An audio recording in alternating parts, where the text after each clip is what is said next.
What do you mean? Well, the Epstein files. Oh my God.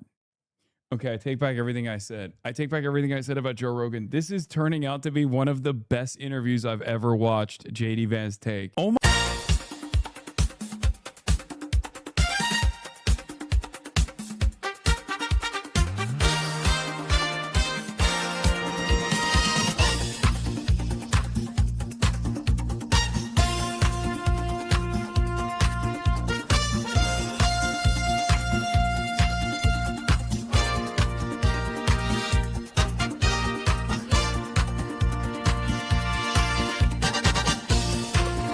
JD Vance apparently went on Joe Rogan.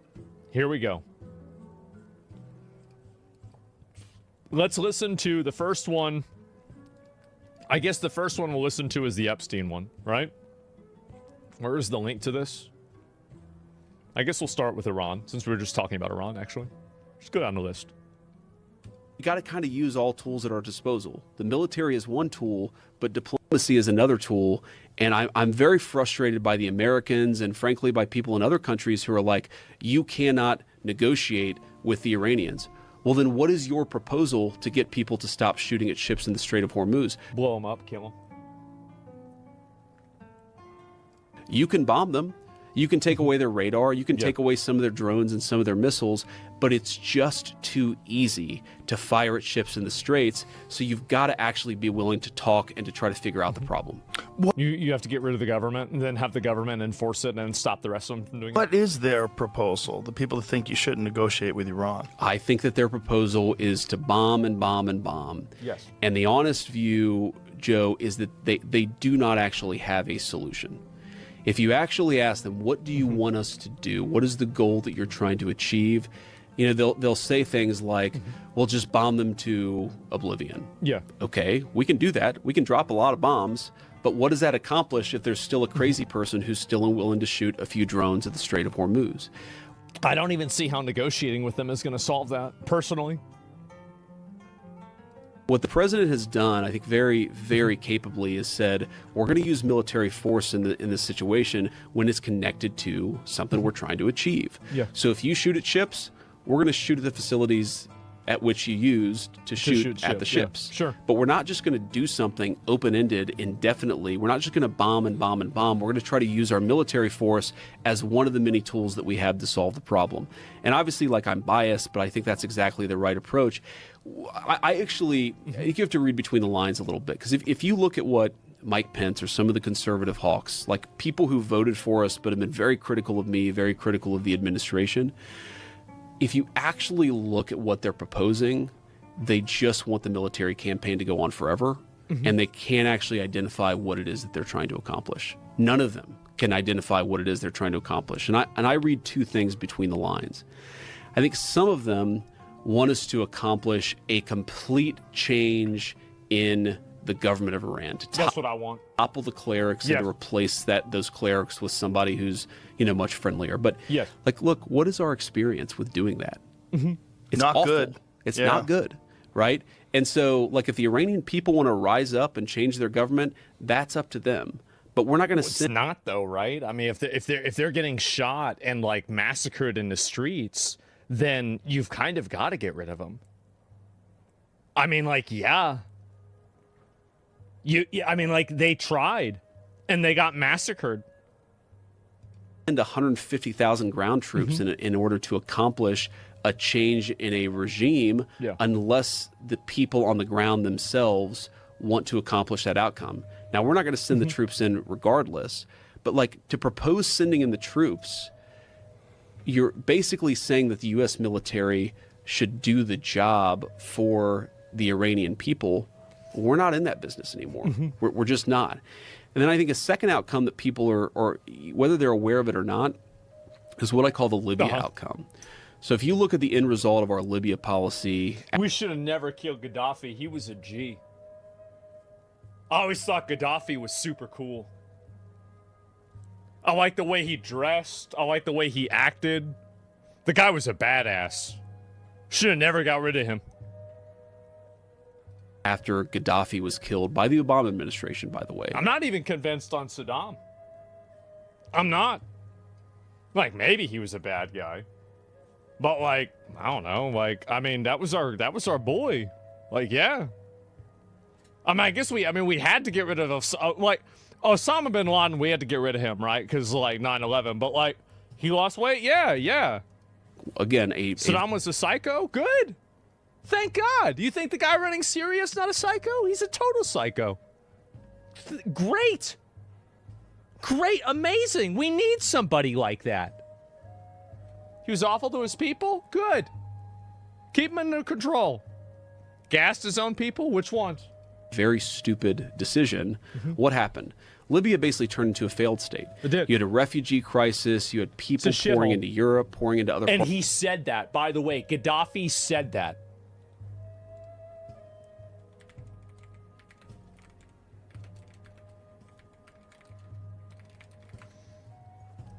Look what he fucking said. Dude. One of the most widely cited quotes from Muammar Gaddafi comes from 2010. Tomorrow, Europe might not even be European or even black, as there are millions who want to come in. We don't know what will happen, what will be the reaction of the white and Christian Europeans faced with this influx of starving and ignorant Africans. Man, if you do not pay me, millions of Africans will come knocking on your door.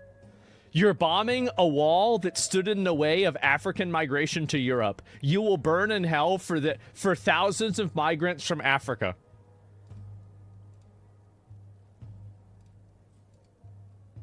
But the people who are like, you cannot negotiate with the Iranians, the reason why that's fundamentally idiotic is because so long as you have some person who's willing to fire off a few cheap drones, you're going to have some ship captains who say, no, we're not willing to do this.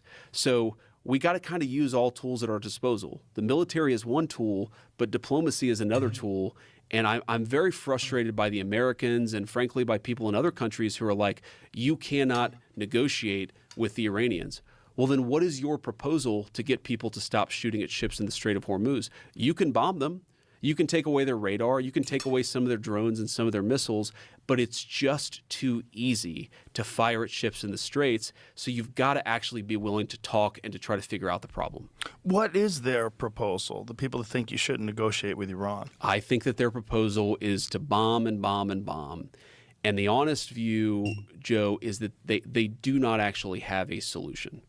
If you actually ask them, what do you want us to do? What is the goal that you're trying to achieve? You know, they'll say things like, "We'll just bomb them to oblivion."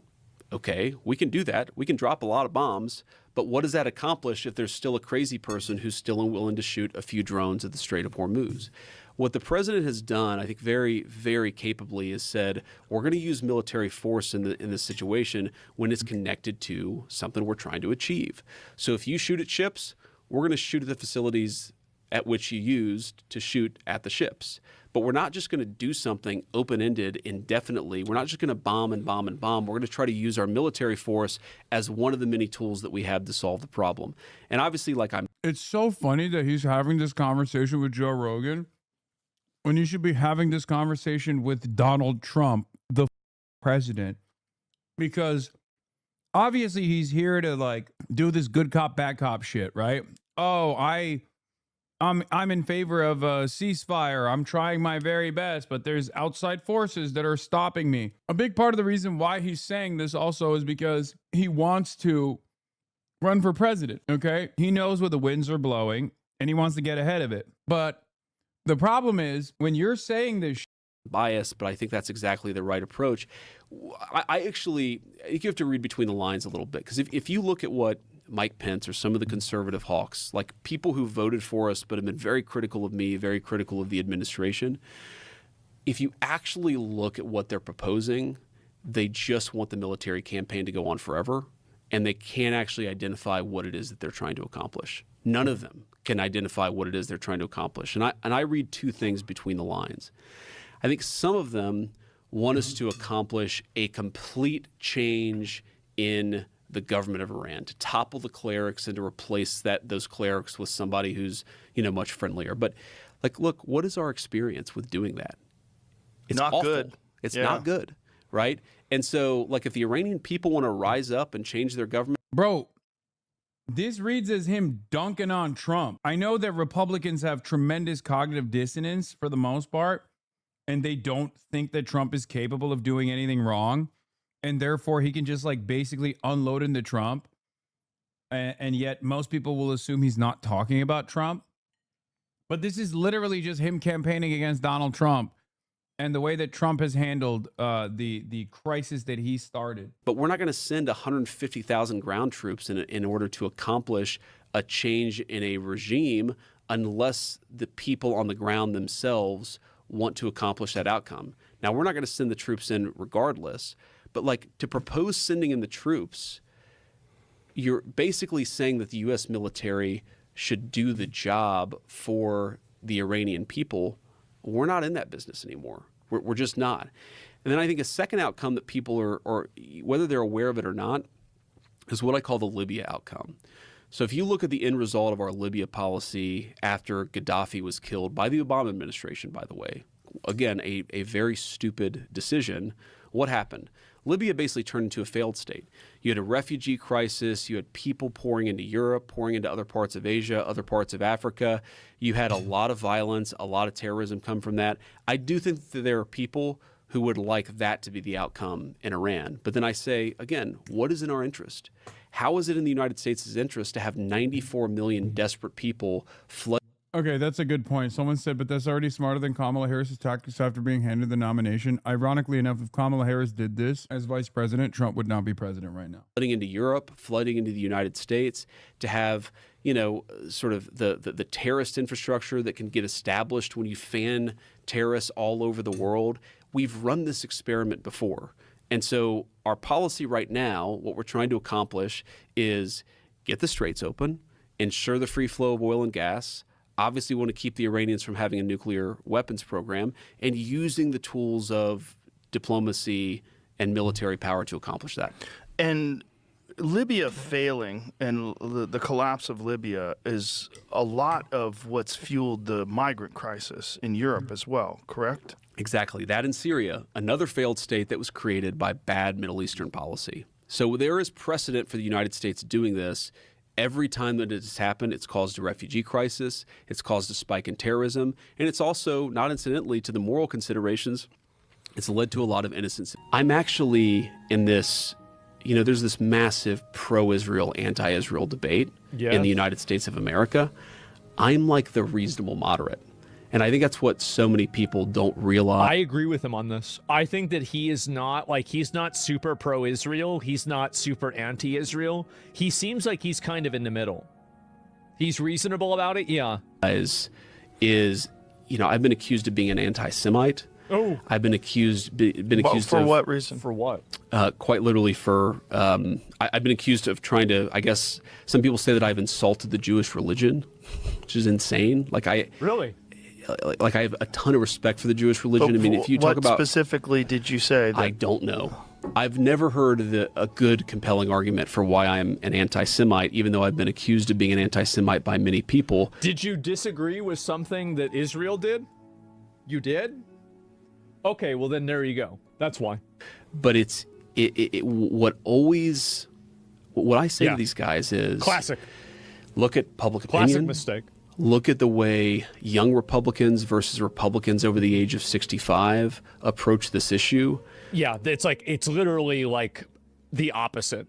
Where like old Republicans like 80-20 support Israel, and young Republicans 80-20 don't support Israel. Like right now, Israel Crazy is difference. losing the public opinion battle in the United States of America. It is a simple and obvious fact. The vice president of the United States just said that publicly.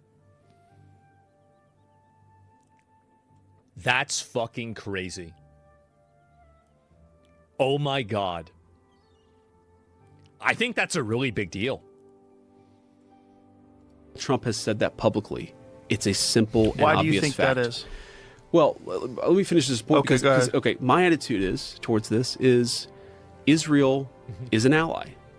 Like France or like the United Kingdom, Sure. we're going to have disagreements with them. We're going to have agreements with them. There are areas where we're going to have similar interests and areas where our interests are going to diverge. So my approach to this is to say, you know what, when we're partnered, great, let's work together. And we're not, let's just be honest about it. And by the way, this is exactly what I've said the whole, this is what I want to hear. This is exactly the way that I feel.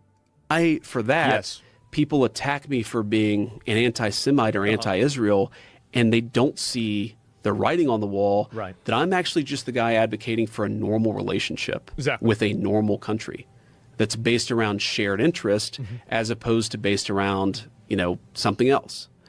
So why is Israel losing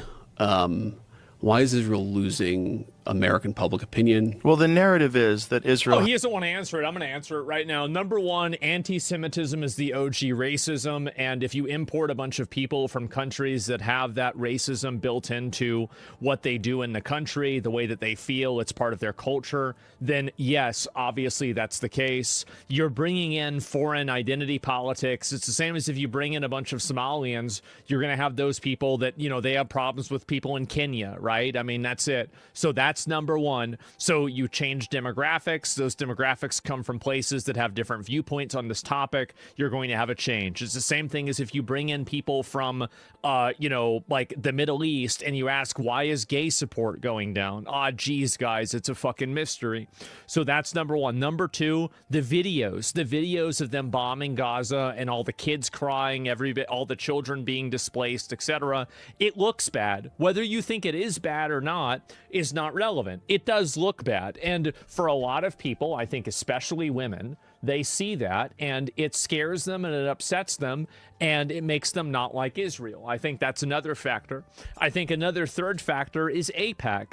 AIPAC and the fact that we have all these Israeli flags flying around in our congressmen's rooms, I think that's a huge problem. I see an Israel flag in an American congressman's fucking office and I want to send that guy over to fucking Israel. I'd say the same thing with Somalia. I'd say the same thing with fucking anywhere else. Like, if you think this country is so great, get the fuck out of here and go over there.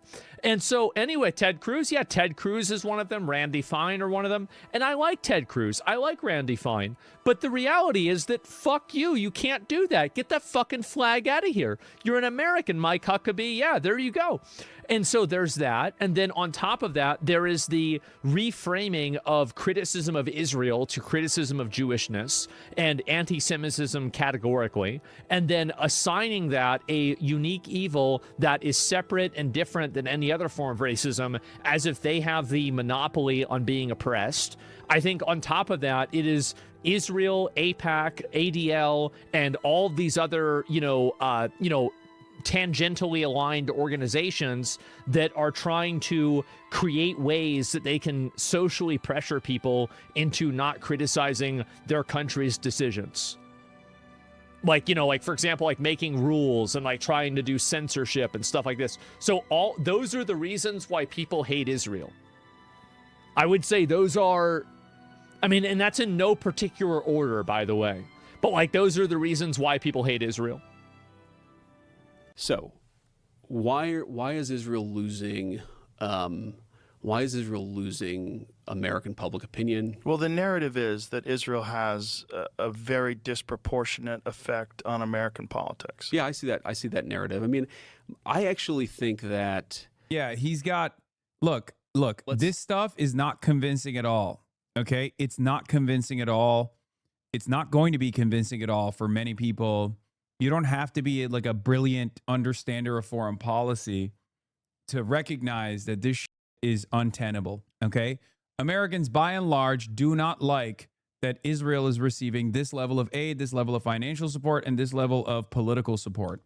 Americans absolutely hate that Israel also gets to have a say in domestic policy, okay? Israel gets to have a say on whether you can criticize it or not. He's hitting the Mallory McMorrow lines. He's trying to Mallory McMorrow-ify his position amongst the Republicans, knowing full well where the Republicans are going. Okay? Young Republicans are done. They're done with Israel. Okay? It's over. It's just the old base that is obviously the most reliable voting bloc, the evangelicals and the like, that are still the only group of people in this country that show support to Israel by, Democratic Congress, by Democratic Congress levels. Okay.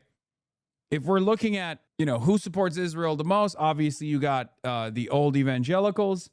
And then on top of that, you have Hakeem Jeffries and every other Republican and most of the Democratic congressional representatives. Every single person in the Senate as well. Pretty much every single person in the Senate. So I don't even know who this is for. I guess he just wants to position himself as like Israel critical for his presidential aspirations. But I don't know how you make it out of the Republican primary with that attitude, especially given that young Republicans are not exactly a reliable voter block anyway. It's always the old Republicans that are voting for the Republican Party. Do they try to influence American politics? Yes, but like I said earlier, a lot of other countries do. I think to the extent that Israel does. I think some are better at it than others. I think the Israelis are definitely more effective at it than most, but I wouldn't say that they're the only. Oh, everybody does it, dude. Really? Everybody does it? Everybody does it? Yes, really good internal poll just came out from American Priorities from Data for Progress. I know. I will get to the Abdul poll in a second. By any means that tries to influence American politics. I just think you have to be self-aware about it.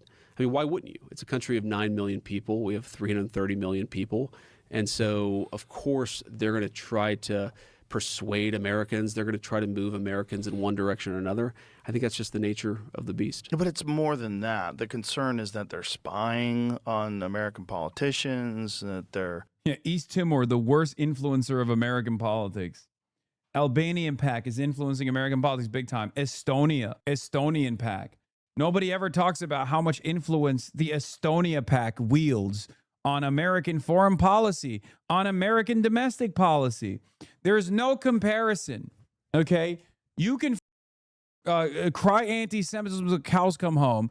Every American is aware of it. Even people who are pro-Israel are aware of the tremendous amount of power that the Israel lobby holds on not only American foreign policy, but domestic policy as well.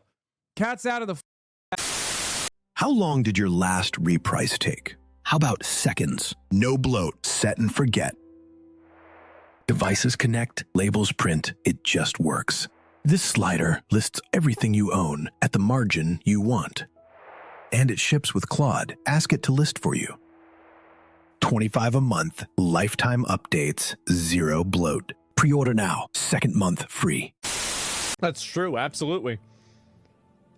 But I definitely think you have seen this very discreet, extremely well-funded campaign to try to derail the negotiation and try to derail the deal.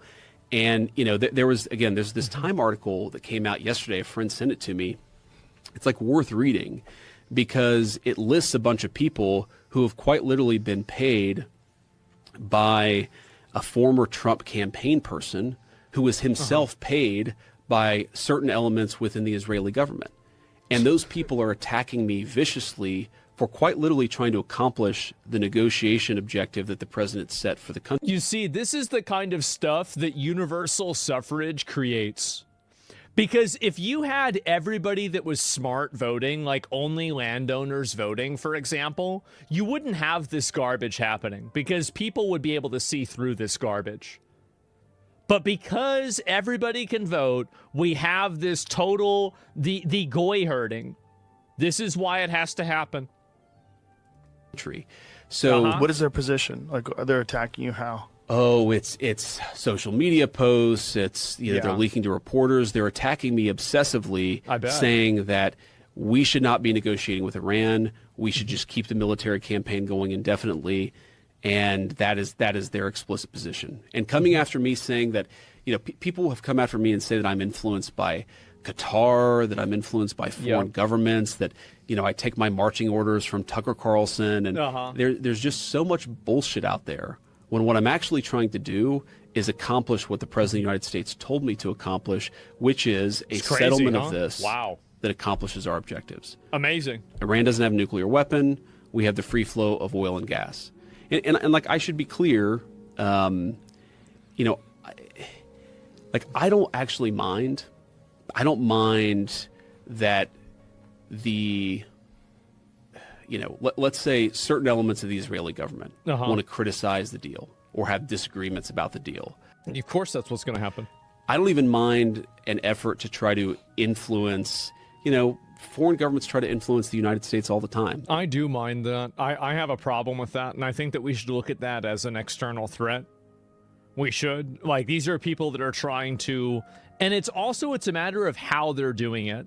It's like, it's one thing if you're telling people the truth. It's another if you're lying. Israel does it. Other countries do it. It's just sort of the nature of the beast. Yeah. What bothers me is actually when Americans meaning American leadership, allows that influence to affect their judgment. It's because everybody can vote. If everybody can vote, you immediately default down to the lowest common denominator. And the lowest common denominator is a complete goy cattle retard that's going to hear anything like that and immediately lose their mind. And to affect That's the reason why. What they are advocating for. That's what really bothers me. People are always going to try to influence the United States of America, whether they're allies of ours or whether they're enemies of ours. But again, when I open up the pages of Time magazine and I see that there's a literal foreign influence campaign being funded to tank the very deal that I was pursuing, and oh, by the way, many of the people who were receiving that money were actually attacking me in completely dishonest ways, my response to that is, well, go to hell. I'm going to do... Yeah, fuck off. Like, what is this? Yeah, exactly. And let me see if I can find any more of these here and pull it up. And I don't know if there's any more of these other posts. Whether they're aligned with Israel or whether they're aligned with the United States first. Well, there's certainly, I definitely get those concerns, but my sense is that the way that all foreign influence works in the United States is people try to manipulate American public opinion, and then from manipulating a public opinion, they try to get the outcomes that they want. I mean, this thing is a very good example of this. So, we know, I'm telling you, beyond a reasonable doubt, we know that the negotiation strategy that the president has asked us to pursue, and again, with limitations, like when the Iranians hit ships, the president has been willing to knock the hell out of the Iranians in response. This is not just a negotiation. It's negotiation, it's military, it's all these things. But I know beyond a shadow of a doubt that there have been people within the Israeli government who are trying to actually shift us away from that policy because they want to continue the military campaign. And by the way, there are people within their government that I love, I have good relationships with. I hope, and I don't think that they're part of this. I mean, the ambassador of Israel to the United States, I think, is actually a really good guy. Obviously, he cares about Israel first. I care about America first. But there are some people within their system we know beyond a shadow of a doubt who are manipulating and trying to change American public opinion to keep the war going on indefinitely. Again, not towards any objective, but just indefinitely. So, does it happen? Yes. But I guess what I would say to the Americans who sort of see this and are frustrated by it, my attitude would be, you should be frustrated at American leaders who are, persuaded by this, affected by this. Countries are going to do what countries do. I really don't. It doesn't bother me that Qatar tries to influence the United States of America, and they do. I like a lot of the Qatar. Dog, what the are you saying? This is like when I get a Democratic rep on and I'm like, do you believe that Hamas deserves an Iron Dome? And they say yes. When a guy is trying to be like, well, everybody influences American policy, like the Qataris, and I love it. It's like, dude, just say Israel's influential and it's bad. Why would you say it's awesome that Qatar is also influencing American politics? That's so dumb. Because guess what? Now you pissed off everybody. The pro-Israel side went, see, he admitted it. Qatar is actually the puppet master behind American decision-making, okay? And they're pissed off. Most people are going to be like, dog, there is no level of control that Qatar has over American policy in comparison to Israel. The overwhelming majority of people think you're stupid for saying this, okay? You didn't win anybody over. Everybody thinks you're wrong for this statement. People look at this and go, I don't want any country influencing American politics. I want Americans to influence American politics. What are you saying? Which is the normal position, right? This is a level of moral consistency that you can only arrive at if you only talk to DC people and you have decided that you have this like very strange attitude, very strange outlook on how people look to foreign nations and the level of influence that they have over American politics. Nah, that's where you're wrong. Most Americans are thinking, what's a Qatar? Is just like I like a lot of the Israelis. It doesn't bother me that Israel tries to do this. It frankly doesn't even bother me that Russia. This is like the 8th time, for the record, that he has brought this up to be like, well, you know, everybody controls the American flow of everyone has a level of influence and control over American politics. I mean, come on, dude. The other countries do it. It's just the nature of being a political leader in 2026. What does bother me is when those operations, those influence campaigns actually affect American political judgment, because they shouldn't. Because we should be thinking what is in the best interest of the United States of America. Do you think that Israel is affecting American political judgment? I mean, I certainly think that there are a lot of talking points and there are a lot of arguments that make their way into American political discourse. I think there are a lot of social media campaigns that definitely influence Americans and affect Americans. Do I think that it's been dispositive on any particular issue? Like, I think that's a much more difficult question. Do you think that we would have started this war in Iran without the influence of Israel? I think the president, completely separate from any influence from Israel, believes very strongly, and again, I agree with this, that Iran should not have a nuclear weapon. Right.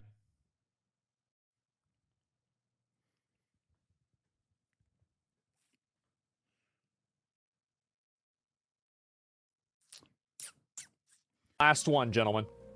Maybe, okay, all right, maybe two, because this next one probably is really good.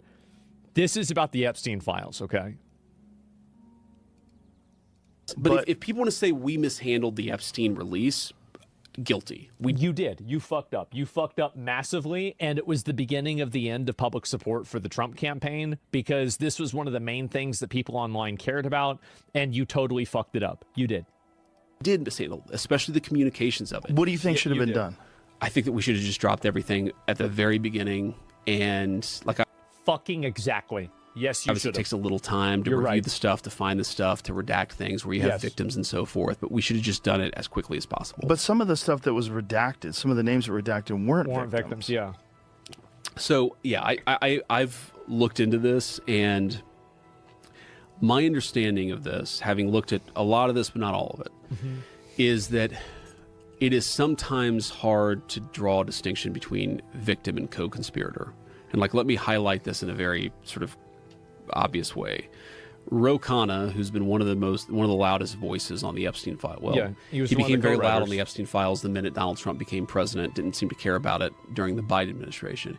He actually brought one of the Epstein victims, I think, to the State of the Union last year, or maybe it was the year before last. Well, that victim, and I'm not saying she wasn't a victim. I don't know anything about her particular case. She was also listed as a co-conspirator in some of these documents, right? So there's an idea that some of the people who were engaged in the sex trafficking were also... This is very common, is that what he did, is Jeffrey Epstein did, is that he had girls that he had previously abused and sex trafficked.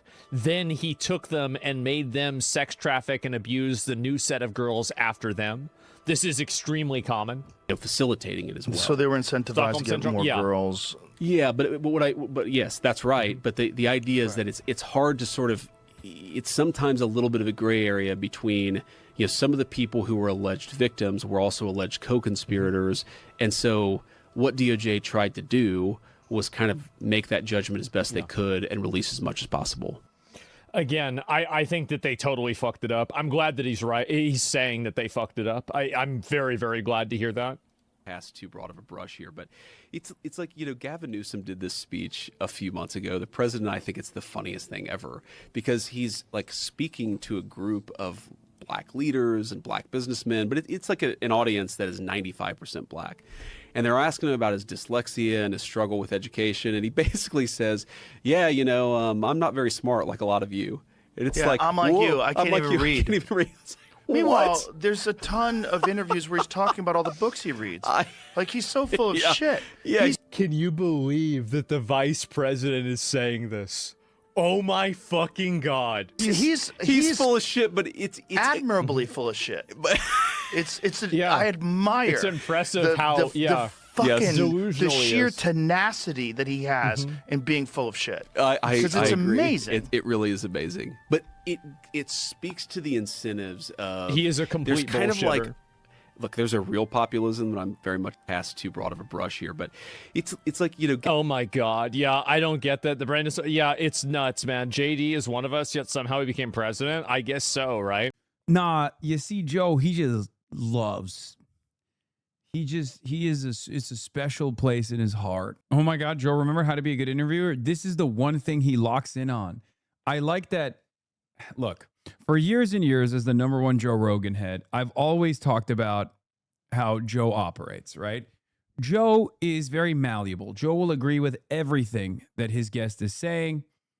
That's why he's such a good interviewer in general. Because he's a fairly interesting interviewer, and if he has interesting people on, then it's like actually a fun conversation. However, there are certain things that he hyperfixates on. The only time, as the Joe Rogan Whisperer, the only time where I've ever heard Joe push back on guests is when it comes to weed and when it comes to like DMT and stuff, right? And last but not least, after COVID, when it came to vaccines and you know, COVID related shit. Okay. Nowadays, Joe Rogan has added a third or fourth thing to his rotation, which is Israel's influence over American politics. Okay. Oh, the other one was trans athletes. That's right. Trans athletes. That's another one. He will always debate his guests on trans athletes, weed, and vaccines. Right. Even his friends, like long-term friends, he will argue endlessly on. So now he's got another thing, which is Israel. It's clear. That's why he's not giving up on this Israel shit, where he's like, well, don't you think it's like a lot of influence? Which is very funny. But he was after willing to we do things. bombed them in June, right? That was the initial attack, right? June of last year. Yeah. Midnight Hammer. Yeah. Right.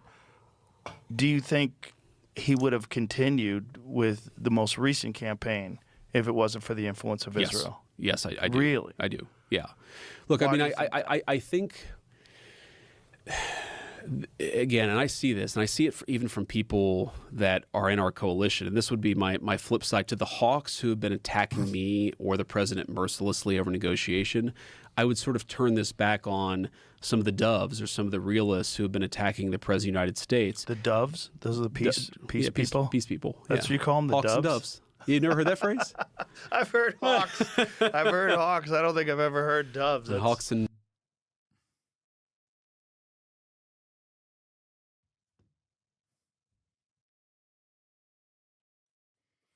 I'm not going to say anything. It's fine. He doesn't know peaceful doves. That doesn't determine how dumb he is. This guy's one of the top minds in American politics, man.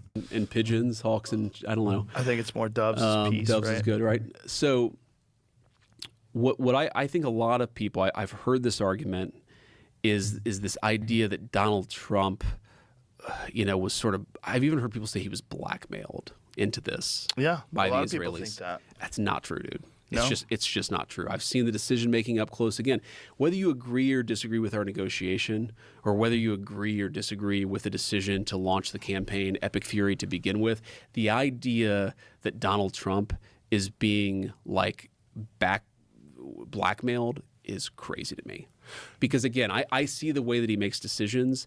I see the way that he processes this stuff. Like the idea that he picks up the phone with anybody and says, hey, like I'm going to take orders from you. No, that's just not how Donald Trump operates. Can you understand, though, why people would come to that conclusion, especially because of the Epstein files? What do you mean? Well, the Epstein files. Oh my God. Okay, I take back everything I said. I take back everything I said about Joe Rogan. This is turning out to be one of the best interviews I've ever watched JD Vance take. Oh my God. He's so one note on this Israel that low key, he's like, well, don't you think it's reasonable for people to think that like Israel has tremendous levels of control over American politics because there's a philia blackmail ring that all of our societal elites are a part of? Boom! Good luck groipering your way out of that one, JD. Let's see how he weasels out of this. Were supposed to be released. And there was a tremendous. CNN wouldn't ask this. Are you kidding me? Jake Tapper would drone strike whoever the dare make a connection.